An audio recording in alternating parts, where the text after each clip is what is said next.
Research में हमें ये मिलता है कि जो ब्लड सेल्स जैसी बननी चाहिए अंततः वो न बनते हुए इंटरमीडिएट स्टेज में है गई, इस प्रकार के हमें प्रेजेंटेशंस मिलते हैं। तो वो विदग्धता हो गई एक प्रकार से। तो ऐसा कई पेशेंट्स में मिलता है। न संजीवते आज टिश्यू मज्जा, तो बोन मैरो के डिसऑर्डर्स हो सकते हैं, शुक्रम न प्रवर्तते। तो ये जो आहार विहार अभी देखा हमने, ये बढ़ने के कारण इस प्रकार के व्याधि बढ़ चुके हैं। उसमें से एक है कैंसर भी है। तो जो कैंसर के पेशेंट होते हैं उनमें ये जो एबनॉर्मल ग्रोथ मिल रही है, तो उसके पीछे आयुर्वेद की दृष्टि से कौन से फैक्टर्स होते हैं। तो वात पित्त कफ को छोड़कर तो हम लोग बात नहीं कर सकते। तो वात का जो कारण है तो ये है कि संयोग विभाग परमाणु का, ये बताया गया कि वायु बढ़ता है, लेकिन और दूसरा व्यूहन, धातुओं का व्यूहन रचना। व्यूहन का मतलब दिया गया है कि संवहन और संरचना, ऐसा चक्रपाणी टीका में बताया गया है। मतलब transportation of nutrients and arrangement, specific arrangements in the धातु, तो वो वात के द्वारा होता है। विकृत पित्त के कारण अयोग्य पाक होता है, या परिणमन की विकृति द्वारा विकृत वृद्धि होती है, और विकृत कफ के कारण विकृत वृद्धि होती है। नेक्स्ट,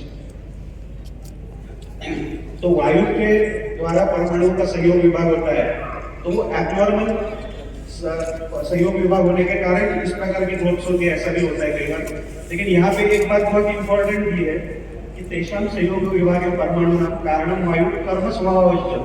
तो यहाँ पे ये बताया गया कि कर्म के द्वारा, पूर्व कर्म के द्वारा प्रेरित वायु ये काम करता है। तो आप कहेंगे कि इसमें ये कहाँ से आ गया पूर्व कर्म। तो ऐसा पेशेंट्स में देखा जाता है। एक लेडी पेशेंट थी जिनको बहुत ओल्ड थी, मतलब 80+, और उनको ब्रेस्ट में ट्यूमर था। तो उन्होंने डिसाइड किया कि हम पूरी तरह से आयुर्वेदिक ट्रीटमेंट लेंगे।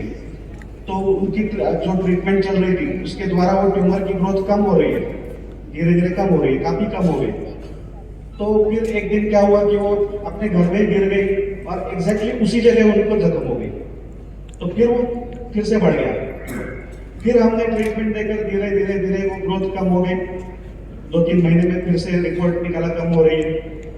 फिर से वो गिर गई और एक टेबल के एज, जो ये इस प्रकार के एज है, तो वो एज वहां पे ही चुप गया एक्चुअली। फिर से ग्रोथ हो गई। अब इसको आप क्या कहेंगे? नहीं, ये तो कोइंसिडेंस है। ऐसे बार बार कैसे कोइंसिडेंस हो रहा है और उसी स्थान पे कैसे इंजरी हो रही है? कहीं ना कहीं सोचना पड़ेगा कि शायद कर्म विभाग का कहीं है, इसका भी संबंध होता है। लेकिन वो अगर पेशेंट इस प्रकार से, पेशेंट भी ये सब चीजें मानता है, तो हम कह सकते हैं उसको दैवोपाश्रय चिकित्सा करने के लिए। और जो दैवोपाश्रय चिकित्सा का सही जानकार है उसके पास हम लोग भेज सकते हैं, क्योंकि इसमें फंसाने वाले, करने वाले लोग भी बहुत ज्यादा है इसमें। तो हमें जानकारी होनी चाहिए कि ये आदमी सचमुच अच्छी तरह से इसका जानकार है, तो हम भेज सकते हैं उसके पास। तो इसलिए ये बात की जरूरी है। तो वात की गति को नियंत्रित करना, विशेष रूप से व्यान वायु की गति को, ये इसमें व्यान वायु की गति बिगड़ने के कारण धातुओं का व्यूहन बिगड़ जाता है और इसलिए ये ग्रोथ होते हैं। ऐसा होता है, इसलिए वात की गति को नियंत्रित रखना।